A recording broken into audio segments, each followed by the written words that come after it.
Agnès Verdier-Molinier, bonjour. Bonjour Christophe. Et bienvenue, vous dirigez l'IFRAP. C'est une fondation, c'est un institut de recherche sur les administrations, sur les politiques publiques. Vous passez au scanner La France. Et vous en avez tiré un ouvrage, Le vrai état de la France. C'était un diagnostic qui se termine par 22 propositions. 22 ordonnances, j'ai l'impression d'avoir à dire, tant il y a le malade français au chevet duquel vous vous installez. C'est aux éditions de l'Observatoire. Alors on va commencer par l'industrie, parce que quand même la puissance d'un pays, c'est d'abord cela, un chiffre terrible. On était à 5,5 millions d'emplois industriels il y a 40 ans. On est tombé à 3,1 millions. On a l'impression quand même que ça remonte depuis quelques années. Est-ce que vous y croyez ? Oui, ça remonte un peu, Christophe. Il faut bien dire que dans les dernières années, là, on a un petit peu plus d'usines qui se créent que d'usines qui ferment.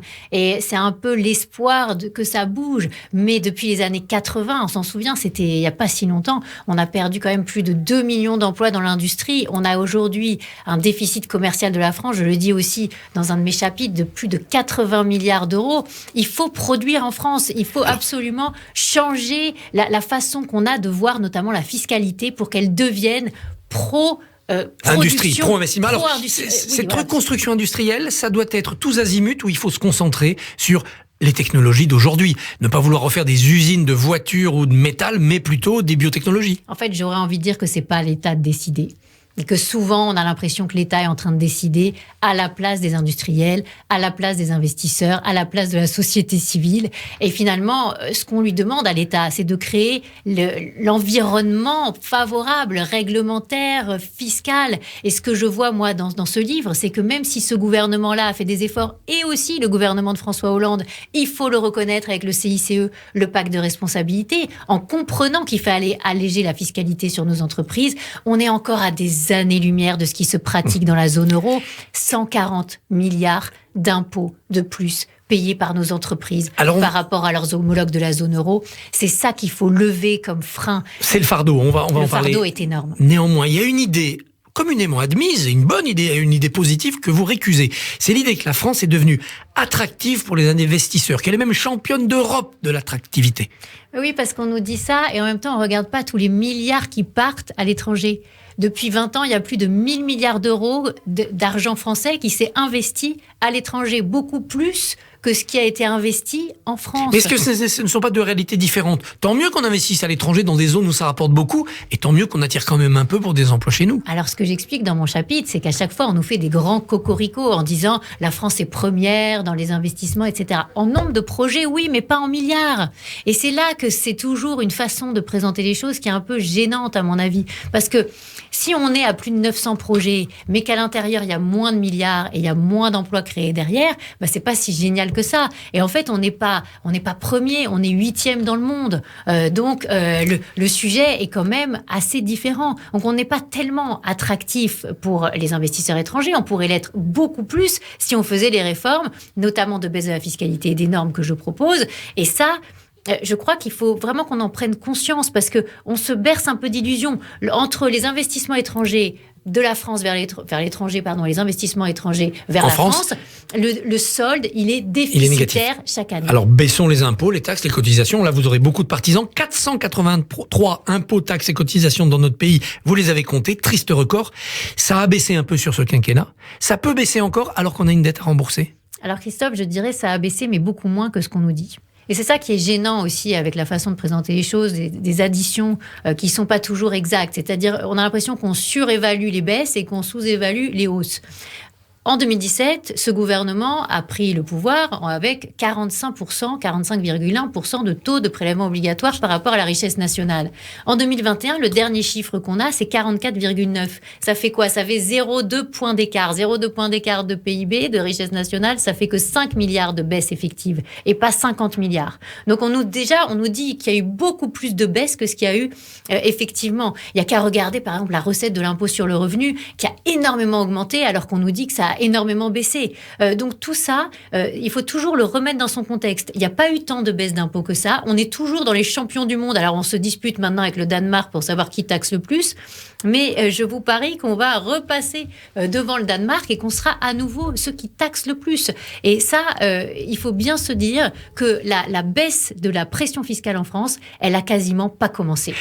L'industrie, pour se développer, elle doit relever un défi quand même. C'est l'écologie, c'est la transition écologique. Vous dites, c'est pas possible.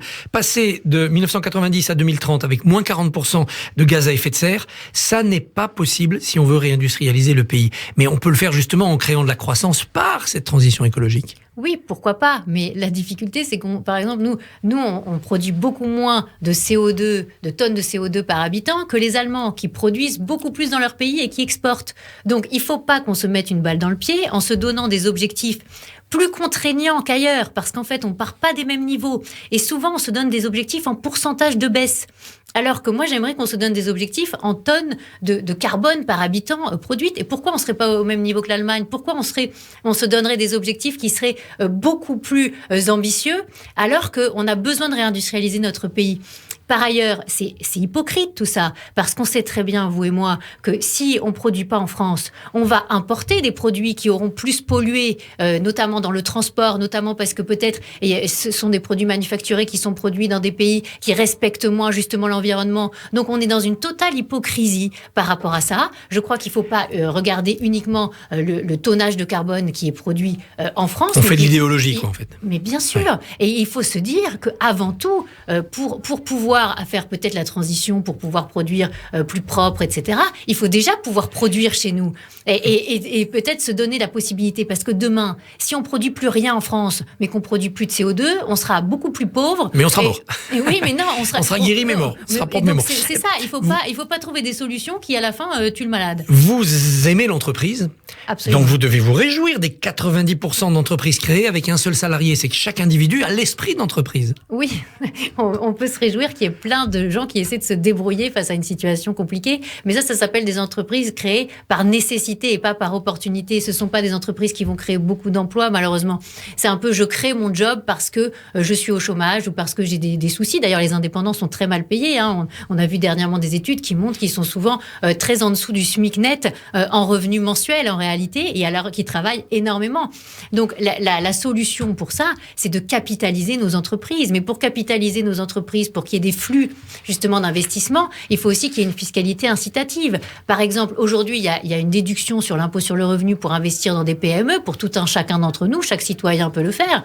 Mais c'est plafonné avec le plafond global des niches. C'est minuscule. Alors que les anglo-saxons, les Allemands, ils mettent des dispositifs, même les Italiens, ils mettent des dispositifs très, très importants pour dire, vous pouvez investir jusqu'à 1 million de livres au Royaume-Uni, dans des startups, dans des jeunes entreprises, dans des jeunes pousses. Et ça, c'est les projets des jeunes aussi qu'il faut financer. Et la difficulté, c'est que nous, on sous-capitalise et on fait croire qu'on peut créer des sociétés à 1 euro et qu'elles vont créer de l'emploi.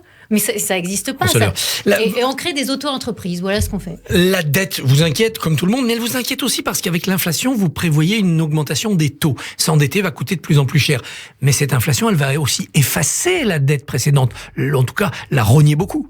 Alors oui, l'inflation, c'est un vrai sujet en ce moment. Hein. Beaucoup de nos concitoyens sont très inquiets de la montée des prix. Je pense que d'ailleurs, on sous-évalue énormément ce qui est en train de se passer et que par ailleurs, ça arrange bien les États dans un premier temps. Ça arrange l'État parce que quand on a une montée des prix, quand on a une augmentation justement de la richesse nationale qui est un peu liée à cette inflation, la dette, elle baisse mécaniquement. On a déjà commencé à le voir. Et puis en plus, les recettes fiscales, elles rentrent énormément. Donc c'est un impôt qui dit pas son nom, l'inflation. Donc tous les États de la zone euro se sont plus ou moins entendus pour dire on va laisser filer l'inflation pendant 2 ans. On l'a vu en 2021, en zone euro, 5% d'inflation. Là, on risque d'avoir à peu près la même chose en 2022.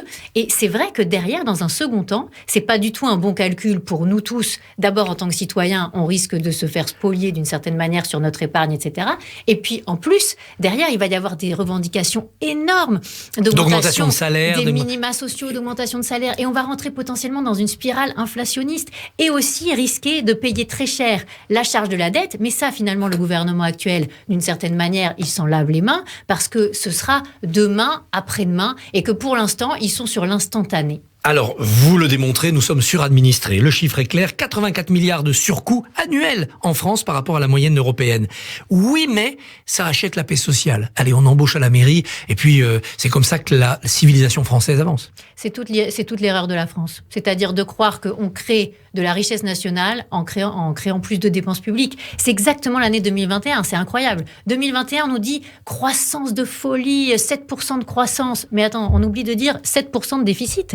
C'est-à-dire que le PIB, la richesse nationale supplémentaire, c'est 170 milliards. Le déficit de la France, c'est 170 milliards. Mais on achète la paix sociale. La population ne s'est pas révoltée. Oui, mais c'est ce que j'appelle la croissance à crédit. La croissance à crédit, c'est payer du fonctionnement d'aujourd'hui, le faire payer demain en croyant que c'est de la vraie croissance pérenne et c'est de la création de valeur ajoutée, alors que pas du tout. Alors, une bonne réforme selon vous, nécessaire, indispensable, porter à 67 ans l'âge de départ à la retraite. Mais en même temps, vous nous dites 35% seulement des 60-64 ans travaillent. Donc en fait, ce sont des chômeurs qu'on va prolonger dans le chômage avant qu'ils deviennent des retraités pauvres. Non, au contraire, c'est l'idée qu'il faut travailler plus longtemps et commencer à travailler peut-être plus tôt, comme ça se passe dans les pays anglo-saxons, comme en Suisse, où on est vers de l'apprentissage, où on va beaucoup plus vite dans l'entreprise, on va beaucoup plus vite sur le terrain. Nous, si nos jeunes restent dans les études pendant longtemps, vous le savez bien, Christophe, c'est pourquoi? C'est parce qu'ils savent qu'ils vont pas trouver de boulot. Exactement. Et donc, parce qu'on n'en veut pas. Et puis on veut plus des quinquagénaires. C'est la culture d'entreprise qu'il faut changer aussi. Et oui, bien sûr, mais aussi changer le regard. Peut-être qu'en se disant qu'on fait 6 ans d'études, c'est peut-être pas la bonne solution. Se dire que quelqu'un qui est apprenti, qui a travaillé tout de suite, quasiment tout de suite, à mi-temps dans une entreprise, eh bien, il a un bien meilleur savoir-faire que celui qui va avoir passé 6 ans ou 6 ans et demi sur les bancs de la fac et qui finalement ne sera pas plus employable. Et se dire que quelqu'un qui a 60 ans, 62 ans, 65 ans, il est pas vieux, ça reste un trésor pour les entreprises et se dire aussi qu'on peut avoir plusieurs carrières dans une même vie, contrairement à ce qu'on pense souvent en France. Il n'y a pas que de l'économie dans votre livre, vous vous penchez aussi sur d'autres problèmes, les reconduites à la frontière. 122 000 prononcées, 18 900 effectuées. Mais comment feriez-vous pour les effectuer ? Tout simplement se dire déjà qu'on ne laisse pas partir les personnes à qui on n'a pas donné le droit d'asile, comme ça. Dans la nature, sans savoir où ils sont. Parce qu'il y a une hypocrisie là aussi. C'est-à-dire qu'on sait très bien que sur les 500 ou 600 000 personnes qui sont en situation illégale en France, il y en a beaucoup qui travaillent. Qui travaillent de manière non déclarée. Et que d'une certaine manière... Ça arrange tout le monde. C'est aussi l'envers du modèle social. C'est un peu comme les vacataires dans l'éducation nationale, vous voyez. C'est-à-dire qu'on se dit, il y a besoin finalement d'une souplesse dans le système qui est tellement rigide. Et alors, donc, on est dans une hypocrisie totale. Je dis qu'il y a 11% de notre richesse nationale, l'équivalent de 11%, qui est en fait en non déclaré, en économie grise, ce qu'ils appellent à l'INSEE le PIB inobservé. C'est gigantesque, c'est 270 milliards d'euros. Et ils sont là. Donc là, il faut faire respecter nos lois et ce sera beaucoup mieux aussi pour notre économie. On pourrait en parler des heures. Il y a 1000 et 1000 choses dans Le vrai état de la France. C'est aux éditions de l'Observatoire. Agnès Verdier-Molinier. Merci, bonne journée. Merci à vous, Christophe.